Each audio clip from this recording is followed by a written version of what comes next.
Hi! In front of me is OPPO Find X2 Lite, and today I would like to show you how you can resize font.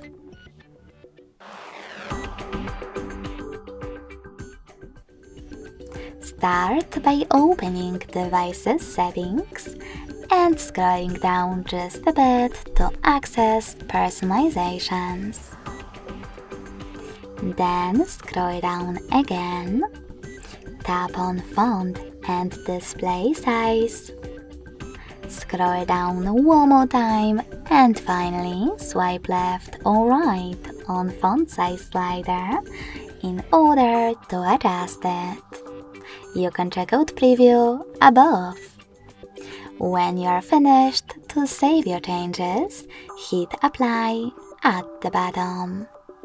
So when I do that, as you can see, size of my font has changed. Thanks so much for watching. If you enjoyed this video, don't forget to leave a like, comment and subscribe. Bye!